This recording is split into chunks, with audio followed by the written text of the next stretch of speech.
પરિવર્તનનો પર્યાય યુથ કોંગ્રેસ બોટાદ જિલ્લા યુથ કોંગ્રેસની વિસ્તૃત કારોબારી બેઠક રાણપુરમાં યોજાઈ।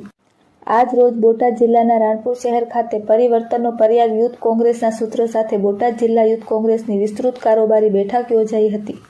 આ બેઠકમાં ગુજરાત પ્રદેશ યુથ કોંગ્રેસના સહપ્રભારી ચંદ્રકલાબેન, સૌરાષ્ટ્ર ઝોનના પ્રભારી ડોક્ટર રૂકુમુદ્દીન માથકિયા સહિત રાણપુર તાલુકા કોંગ્રેસના આગેવાનો અને યુથ કોંગ્રેસના કાર્યકરો મોટી સંખ્યામાં હાજર રહ્યા હતા। બેઠક દરમિયાન આગામી સમયમાં યોજનારી ચૂંટણીઓને ધ્યાનમાં રાખી સંગઠનને વધુ મજબૂત બનાવવા તેમજ યોગ્ય ઉમેદવારો અંગે વિસ્તૃત ચર્ચા કરવામાં આવી હતી। સાથે જ યુવાનને સંગઠન સાથે વધુ સક્રિય રીતે જોડવા અને પ્રદેશમાં પરિવર્તન લાવવાના સંકલ્પ પર ભાર મૂકવામાં આવ્યો હતો। રિપોર્ટર હનીફભાઈ ચાંગડ, રાણપુર।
મારું નામ ડોક્ટર રૂકમુદ્દીન માથકિયા છે। હું ગુજરાત યુવા કોંગ્રેસમાં પ્રમુખ છું અને સૌરાષ્ટ્ર ઝોનનો પ્રભારી છું। આજે રાણપુરમાં શું કાર્યક્રમ કોંગ્રેસ દ્વારા હતો અને કેવી રીતે? આજે અમારે બોટાદ જિલ્લા કારોબારીની મીટિંગ હતી અને યુવા કોંગ્રેસમાં અમારે વિથાઈ હોય છે એક એપ્લિકેશન અમારી યુથ કોંગ્રેસ તરફથી લોન્ચ થઈ છે, જેમાં યુવાઓ પોતે જે પાર્ટીના કામગીરી કરે છે એમાં ઓનલાઈન રજીસ્ટ્રેશન કરવાનું હોય છે, જેમાંથી નાના મધ્યમ વર્ગના નાના માણસોના દીકરાઓ પણ આગળ રાજકારણમાં વધી શકે એ એપ્લિકેશનમાં સીધા રાહુલજી જોડે કનેક્ટ છે।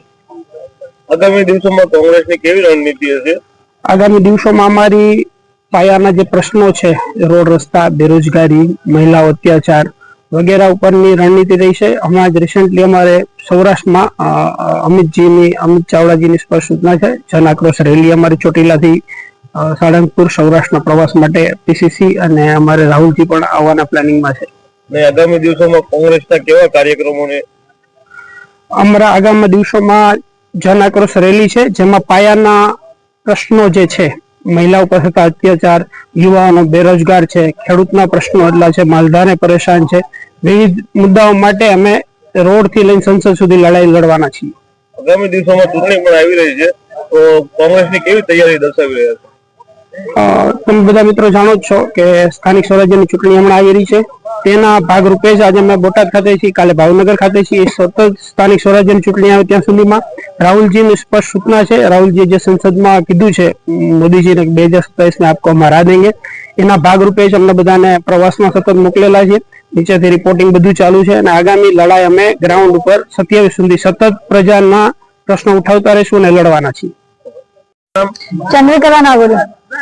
आप यहाँ पे क्या कार्यक्रम था? आज हमारे यूथ कांग्रेस की जिले की बोटाद जिले की प्रथम कार्यकारिणी मीटिंग थी, जिसमें हमारे जिला अध्यक्षों ने आज मीटिंग रखी है। हमारे संभाग प्रभारी जी मौजूद थे सौराष्ट्र के और हमारे जिले के प्रभारी यहाँ मौजूद थे और हम लोगों ने जो आगामी चुनाव को लेकर जो रणनीति है उसमें यूथ कांग्रेस की भागीदारी को सुनिश्चित करने के लिए हम लोगों ने आज सभी ने मीटिंग रखी है। और आगे आप जो इलेक्शन आ रहा है उसमें आपके कांग्रेस पार्टी की कौन कौन सी रणनीति होगी? हमारी रणनीति होगी कि पहली तो सबसे पहले हम लोगों ने यूथ कांग्रेस की मीटिंग रखी है, तो हम लोग कोशिश ये कर रहे हैं कि यूथ कांग्रेस अपना एक अच्छा बहुमत के साथ चुनाव लड़े और यूथ कांग्रेस की भागीदारी अधिक रहे।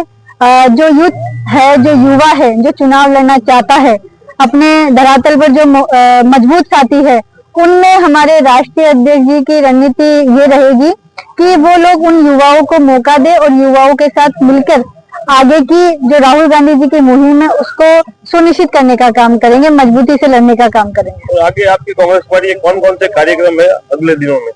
अगले दिनों में हमारे यूथ कांग्रेस के कार्यक्रम रहेंगे कि हमारे भावनगर सिटी, भावनगर रूरल और हमारे जितने भी 13 जो सौराष्ट्र संभाग में जो जिले आते हैं, उन सबकी हम लोग यूथ कांग्रेस के साथ एक बड़ी मीटिंग हमारी रहेगी।